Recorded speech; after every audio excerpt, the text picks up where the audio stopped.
Hi, welcome to Train Signal. My name is Bill and this lesson is configuring email for SharePoint. Now in this lesson, just like the title says, we are going to configure both our incoming and outgoing email for SharePoint. This is going to allow us to set up SharePoint to send us alerts on a list or library when changes have been made, if people add things or edit them. We'll also be able to go ahead and send, for example, a document right to a SharePoint library. So really exciting stuff, and we got a lot of work ahead of us. So let's go ahead and let's get started.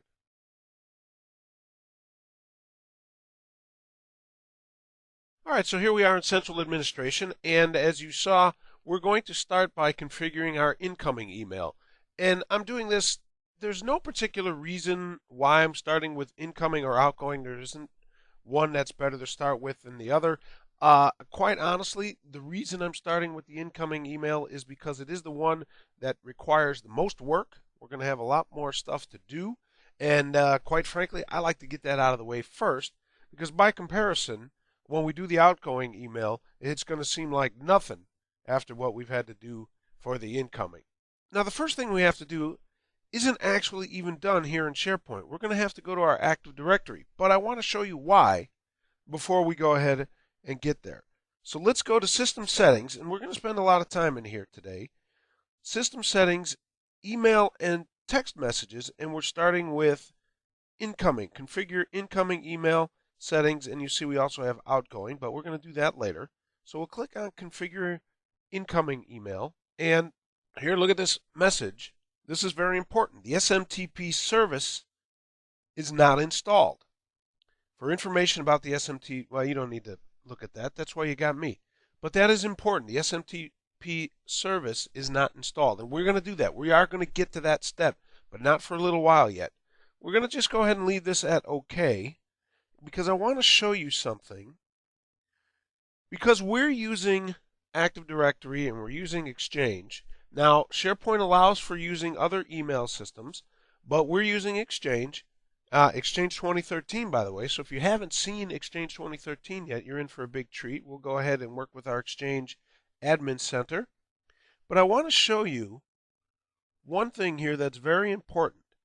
To use the Directory Management Service, you need to provide the SharePoint Central Administration Application Pool account with write access to the container you specify in the Active Directory. So that's very important. We're going to need to know the Central Administration Application Pool account. And if you don't know what it is, don't panic. We can go to IIS and find that out. I'll show you that in just a little bit. Then we're going to go to AD, Active Directory, create an organizational unit, and we will give that container special permissions to create and delete and manage user accounts right to that container. And that's just the start of it all. So rather than me talking about it, let's go ahead and let's do it. It'll all make sense in just a few minutes. So we're going to need to switch over. Well, actually, before we go to AD, I've already got IIS Manager open to our application pools, and highlighted is our SharePoint Central Administration Application Pool. And as you can see, it is our SP Farm account. So if you don't know which account it is, simply go here and take a look. All right, and that's really all we need for IIS. So we can go ahead and close that. And actually, let's get back to Central Administration. We'll come back there later on. And let's hang on while we switch over to our domain controller and Active Directory users and computers. All right, here we are in Active Directory. And we can see that I already have an OU called SP users. And this is where I have all of our SharePoint users right now. You can see I'm in there. And if you remember Jennifer Owens, we made her the site collection administrator on the site collections that we created along with myself. And these are some of the other employees at GlobalMatics. Now, what we need to do is go ahead to our GlobalMatics domain, right click, and create new organizational unit. And we're going to give this a name. This is where our contacts are going to go. So we're going to put SP contacts. That's going to be the name of our OU, and there it is. Okay, great. Simple. My guess is most of you probably already know how to create an organizational unit here in Active Directory, but we still want to make sure in case this is new to some of you. Now we have to go ahead and give this OU those special permissions. So we will right click and choose Delegate Control. It brings us our delegation of control wizard up. We'll simply click Next. And we need to go ahead and add that Central Administration Application Pool account, and that is SP Farm. So we'll click on Add and simply check that name, make sure it's there. Good, looks good. Click Next. Now in here, we want to go ahead and select this box, or I guess that's a radio button, not a box. Create a custom task to delegate. Select Next. And on here, we can leave it at the default, this folder, existing objects in this folder, and creation of new objects in this folder. Click Next. Aha, now here we go. Here we have to start checking some things. We're going to make sure that General is checked and creation, deletion of specific child objects. And we can see the two we're looking for right there. We don't even have to scroll anywhere. Create all child objects and delete all child objects. We'll select Next and Finish. Great.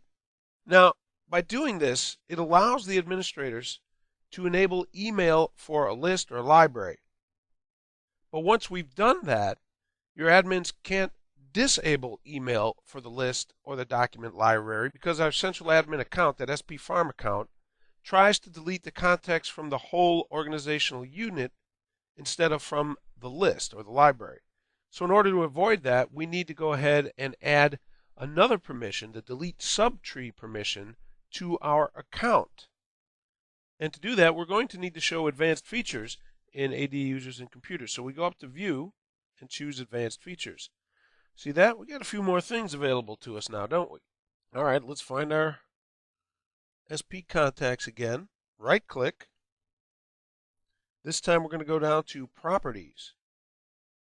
And see what it does is it gives us, by choosing that Advanced Features, it gives us the Security tab. So we'll go ahead and click there. And from the Security tab, we will click Advanced. Now in here, we want to make sure we're on the Permissions tab. And we want to find our SP Farm account, which is right here, almost up at the top.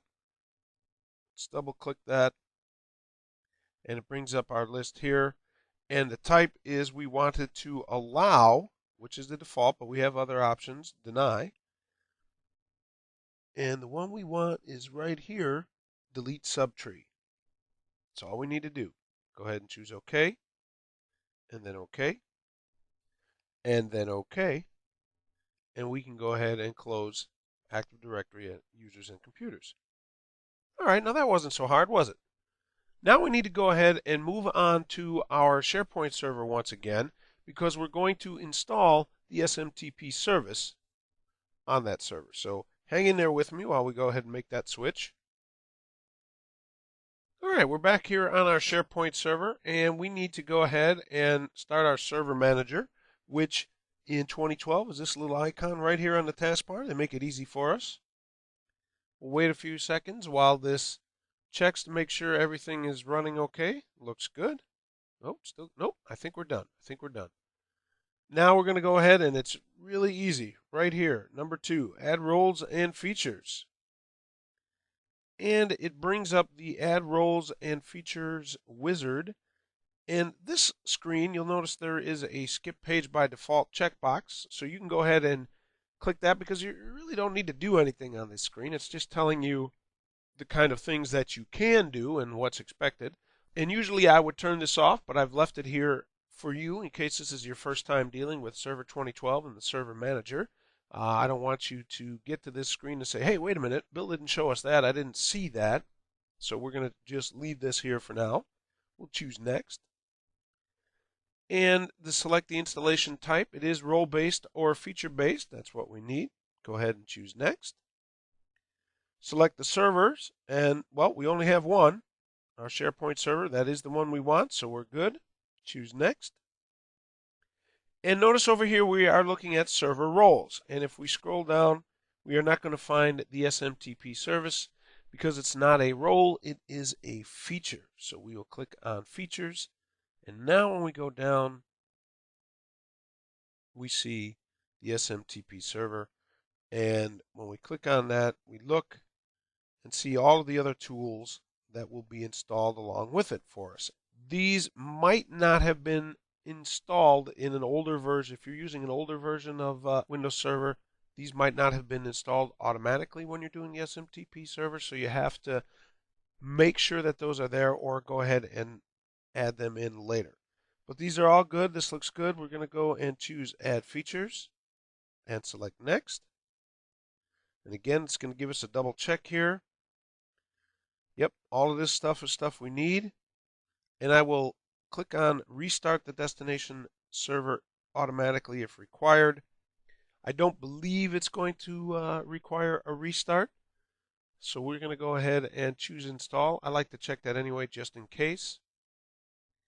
And here we go. Now this is going to take a little bit of time, so it's at this moment I'm going to pause, and we'll be right back when it's done. All right, we're back, and you'll see that our installation has succeeded. It did not restart like I figured, so we can go ahead and close that. We can close the server manager. We're done with that.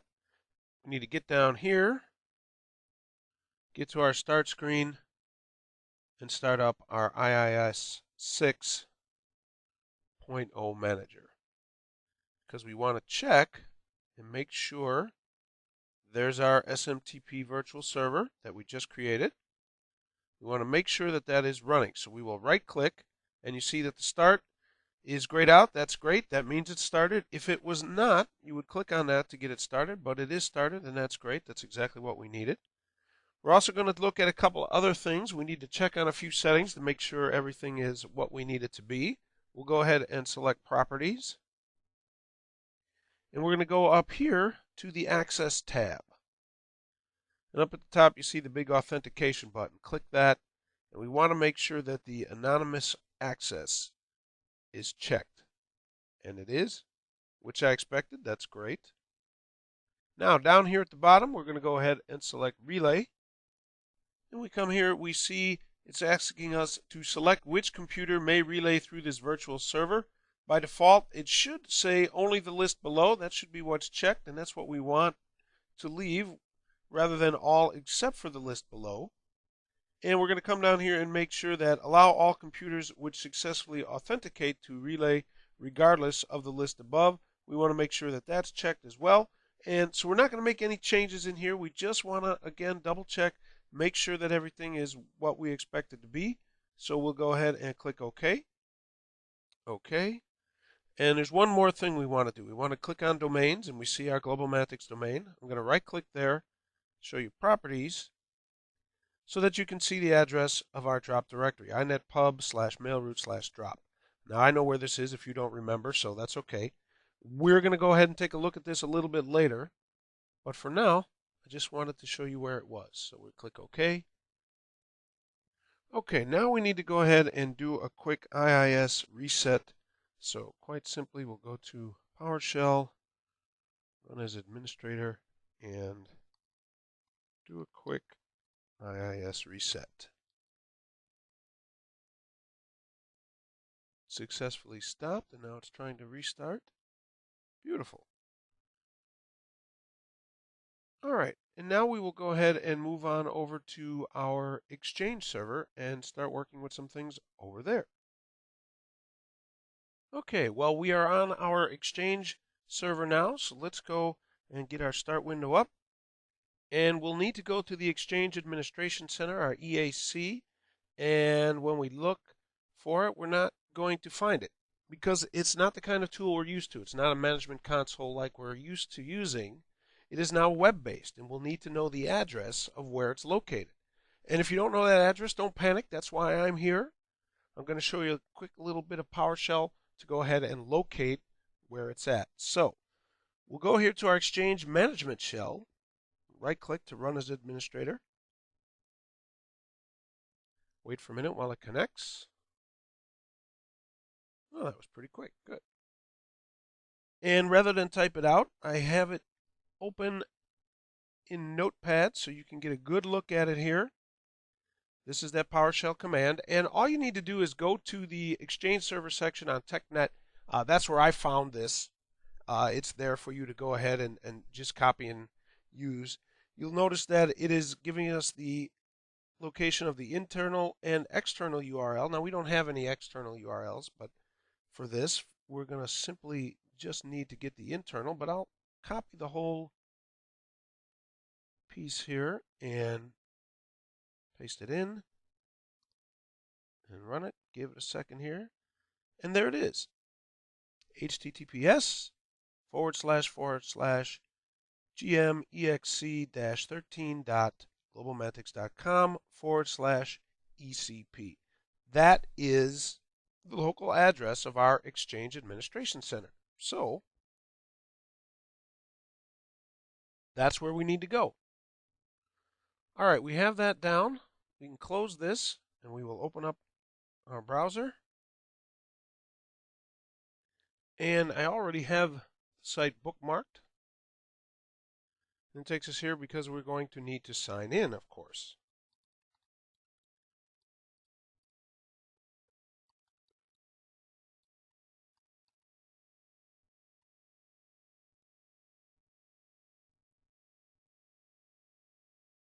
And here we are in the Exchange 2013 Admin Center.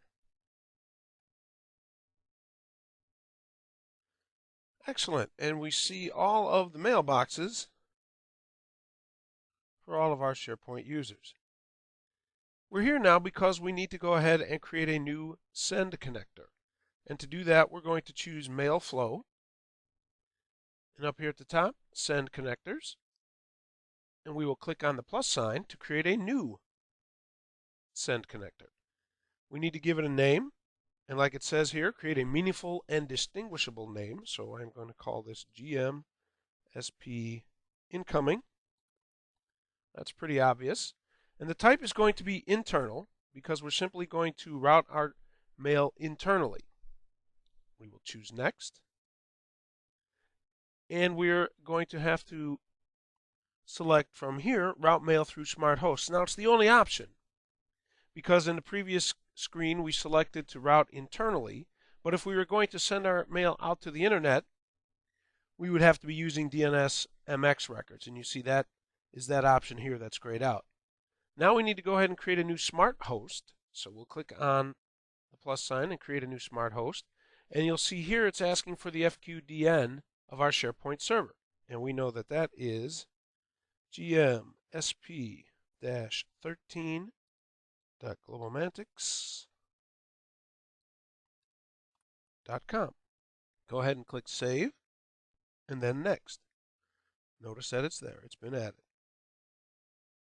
For our smart host authentication, we'll select None, choose Next, and we need to go ahead and add the address where the SMTP server is going to be. So we'll click on plus to add. See, it's SMTP is the type. That is already there. That's what we need. We need to add the FQDN again of our SharePoint server.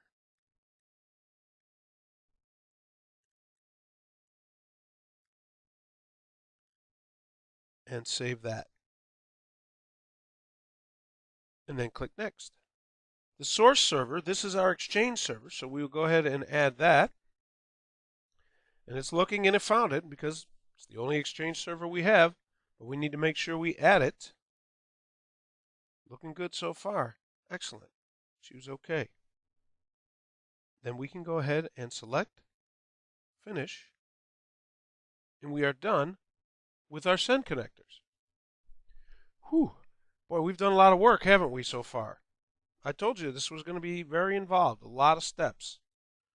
Now it's time to go back to our SharePoint server to configure our incoming email settings. All right, back to Central Administration.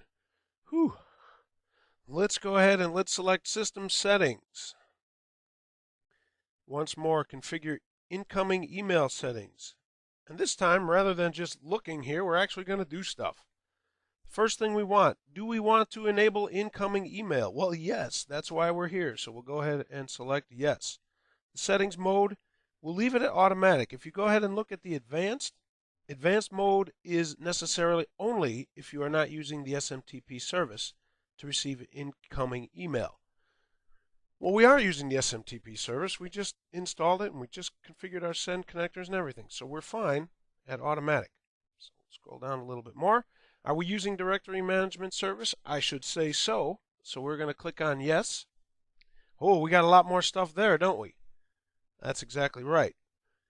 Remember that OU that we created in Active Directory? We need to go ahead and tell it where that is. So, and you can see in the format here that we should all be used to. It is OU equals, and it was SP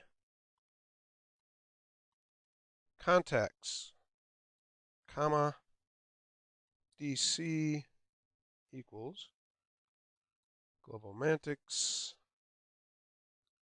comma, DC equals com. All right, our SMTP mail server, it's already there for us. Do we want to accept messages from authenticated users only? Yes. Allow creation of distribution groups? Yes. Distribution group request approval settings, we want to create new basically we're leaving all of the defaults here. That's just fine for us. The incoming email server display address, gmsp-13.globalmantics.com. Safe email servers, we're going to again leave this at the default to accept mail from all email servers, but of course you can also go ahead and specify safe email servers. But we are good to go. Everything's looking good, so we will click OK. All right, at this point, we've done everything that we need to do with our SharePoint server, with our Exchange server in Active Directory. Everything is done. All we need to do now is go ahead and go to our site collection, our site, to a particular document library, and configure the incoming email settings there. So we're going to switch to a client machine now. So here we are at the finance team site, and we're going to go to a document library called contracts that they already have created. So let's click there, and you'll see up here we're going to click on the library tab, get our ribbon out. We're going to go to library settings. Now remember, we're setting the incoming email for only this particular document library. SharePoint, Exchange, everything is ready for us to do this in all of our sites, all of our libraries, all of our lists, but we're just picking this one particular one. But the process is the same for all of them. You'll see here that we have incoming email settings, so we'll click there. And do we want to allow this document to receive email? Yes, yes we do. That's why we're here. And we need to go ahead and give it an email address. It's already at gmsp-13.globalmantics.com, and because it is the contracts. And the rest of these are all going to be left at the defaults. Do we want to save all attachments in the root folder? Yes, that's the really cool part if you ask me. We're going to be able to go ahead and email a contract right to this library. Overwrite files with the same name? No. Save original email? Yes, no. Again, it all depends on what your preference is. In this case, because it is a document library and all we're really interested in is getting those documents there, I'm going to leave it at no. Do we want to save email meeting invitations in this library? No. Again, same with the messages. We're just about saving contracts here, so we'll leave that at no. And the email security policy, we're simply going to leave this on the default to only accept email messages based on the document library permissions, as opposed to allowing any sender to go ahead and send things to this library. So let's go ahead and choose OK. And we're all set.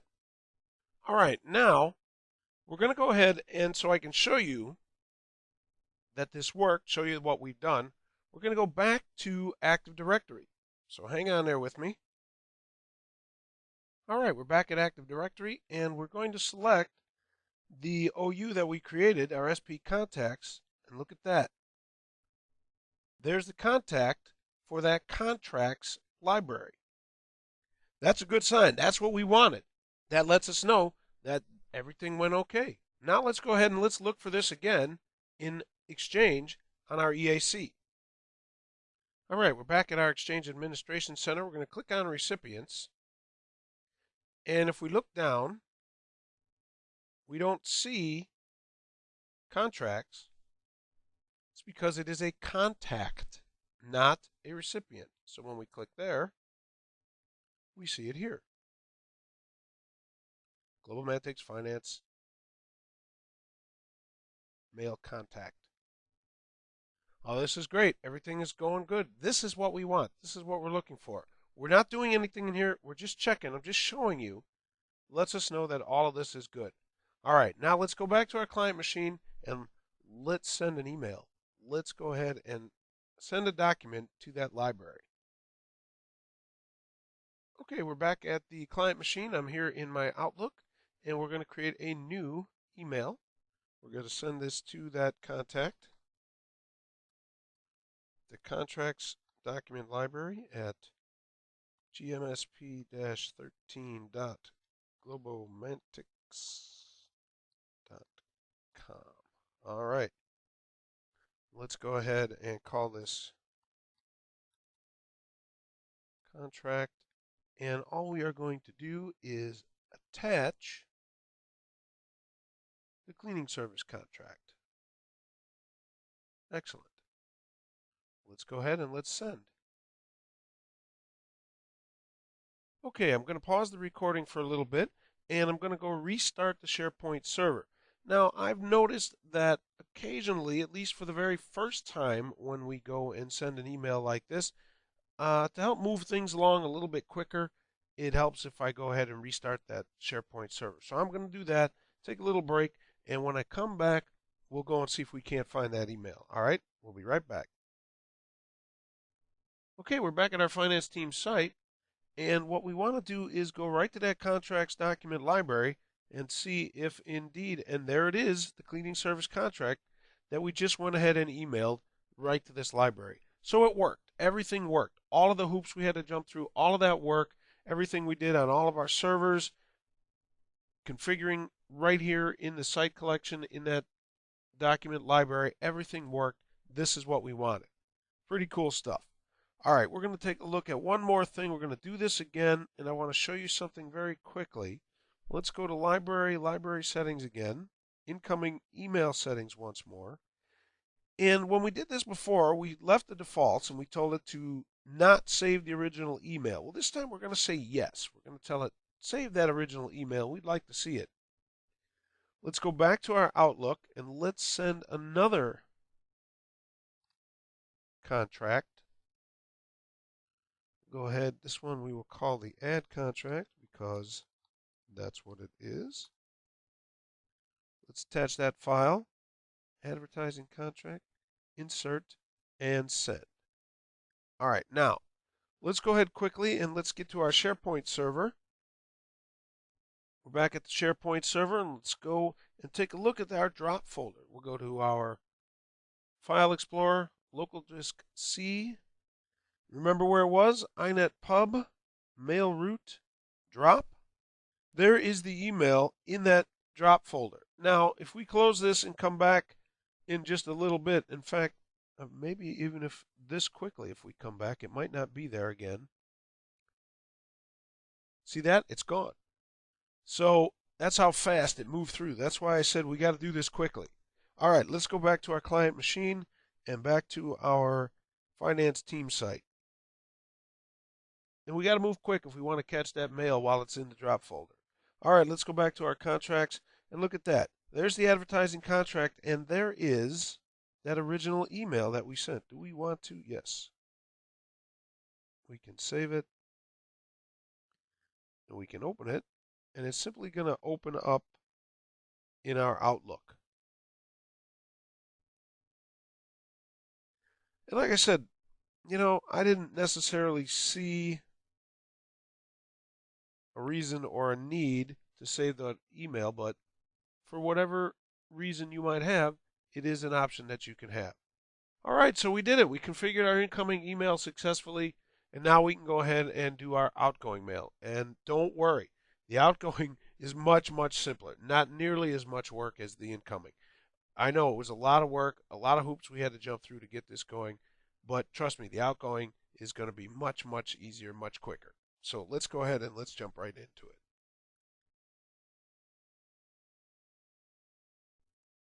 All right, after spending all of that time configuring our incoming email, it's time for us now to go ahead and configure our outgoing email. And this is going to be a lot easier. It's going to take us a lot less time. And we're starting on our Exchange server here. And once again, we are in our Exchange Admin Center, as you can see. I'm here at the mailboxes. This is not where we need to go. We're going to go back to mail flow. Remember, we were here doing the incoming email. We clicked on our mail flow and we started with send connectors. Well, this time we're going to go ahead and start at receive connectors. Makes a lot of sense, doesn't it? And we'll give it a minute here while it loads. And there we go. We have to start by creating a new receive connector. So we will click on the plus sign and notice that we've got a few there already by default. And we are going to go ahead and select a new one. Come on, give me it. There we go. Click on the plus sign and it gives us the new receive connector window, and we have to give it a name. So we're going to call this one GMSP outgoing. See a theme here, don't we? And it's already got the server, our Exchange server in there. That's good. And the role, this is going to be the hub transport. And this time we're just simply going to go ahead and leave it at custom. So we're good to go. Let's click on next. Now we're here on the network adapter bindings, and this is fine. The defaults are just fine for us here, so we'll go ahead and click on next. And now the remote network settings. Okay, this one we do have to change. And we can simply go ahead and edit by clicking here on the pencil this IP address. Come on. It's being temperamental. There we go. That's what I want. It's taking a little bit of time here. We're actually going to take this out and we simply need to put in the IP address of our SMTP server, which, as we know, is our SharePoint server in our case, and that is 192.168.12.220. Great. And we'll go ahead and save that. Make sure it shows up there and double check, make sure it's right. And we will simply go ahead now and click Finish. All right, and there we go. And we make sure that we have our receive connector, GMSP outgoing, and that it is enabled.